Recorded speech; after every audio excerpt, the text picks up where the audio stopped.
Saya sudah bersama pakar otonomi daerah yang pernah menjabat Dirjen Otonomi Daerah Kementerian Dalam Negeri tahun 2010 sampai 2014, Profesor Johermansyah Johan. Prof Jo, terima kasih sudah di Rosi. Yes, sama-sama Rosi. Sehat Prof? Alhamdulillah. Alhamdulillah, baik. Sehat itu yang paling penting. Iya. Kita akan bicara soal siap-siap pilkada, rasa pilpres, itu yang banyak elit politik katakan. Tapi sebelum itu di bagian awal ini Prof, saya ingin karena Prof adalah seorang ahli otonomi daerah, setelah reformasi kita ada desentralisasi kekuasaan, dan tahun ini untuk pertama kalinya kita akan pilkada lebih dari 500 daerah, luar biasa.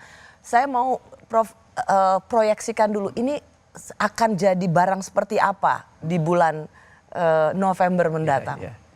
Begini ya, Rosi ya, kan kita desentralisasi. Desentralisasi itu memberi ruang kepada daerah bisa mengambil keputusan sendiri. Nah, dari mana mulainya yang baik? Tentu dari pemimpinnya. Ya, kalau kita pilih pemimpin, rakyat terlibat, lalu kemudian nanti pemimpinnya mengambil keputusan untuk kepentingan masyarakat di daerah itu. Nah, dalam rangka itu dipromosikanlah pemilihan kepala daerah yang fair and fair lah, yang bebas. Nah, maka pemilihan kepala daerah kita itu dulu masalahnya tidak bisa dijalankan bersamaan. Tiap 3 hari sekali satu pilkada. Betul, saya ingat betul. Waktu itu Pak Wakil Presiden Yusuf Kala masa itu mengatakan di dunia ini hanya Indonesia yang bisa dibilang setiap 3 hari sekali ada pilkada. Saya ingat betul Pak JK pernah bilang itu. Jadi kan katanya efisiensi itu nggak hanya di bidang administrasi aja, tapi juga di politik boleh ada efisiensi. Itu Pak JK. Nah, oleh karena itu, ayo kita cari format pilkada yang digelar secara bersamaan lah, one day election. Nah, untuk itu nggak bisa langsung ujuk-ujuk sekaligus kan, mulailah bergelombang. Gelombang pertama 2015, kemudian gelombang kedua 2018, lalu gelombang ketiga 2020.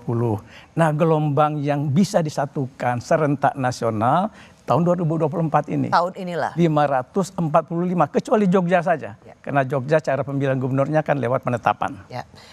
Prof Jo, jadi ini adalah bagian dari format baru, model baru supaya kita tidak mengulang seperti dulu selalu ada pilkada, hampir bisa dibilang setiap 3 hari sekali. Dan itu melelahkan itu, rakyat lelah bolak-balik, kemudian keadaan pembiayaannya juga lebih mahal ongkosnya. Karena satu provinsi saja bisa ada pilkada untuk gubernur, bisa ada untuk bupati, bisa ada untuk wali kota. Nah, pertanyaan saya kemudian Prof, apa proyeksi Prof Jo, karena ini adalah kesepakatan bersama, lebih dari 500 pilkada tahun ini, ini proyeksi akan, tadi barang kayak apa ini nanti?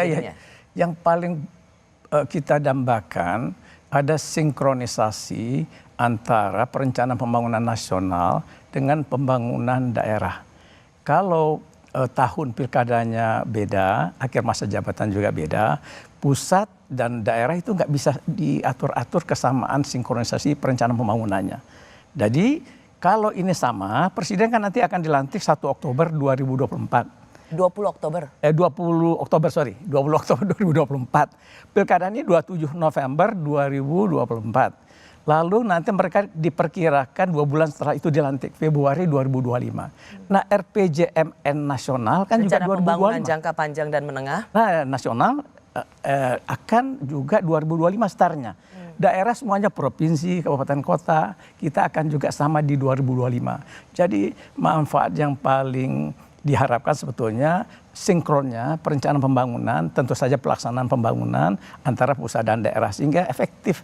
Jadi tidak tidak membuat pembangunannya itu tidak berbeda-beda, kepentingan berbeda-beda, kemudian berbeda sehingga tidak efisien. Jadi niat awalnya adalah ketika presiden terpilih sudah ditetapkan, lalu kemudian dilantik, maka kemudian pemerintahan daerah mulai pemilu untuk para pemilih pemimpin lokal, supaya rencana pembangunan antara pusat dan daerah satu tarikan nafas gitu kira-kira ya. Betul, di samping nggak mahal ongkosnya katanya, gitu juga efisiensi dalam soal penyelenggaraan.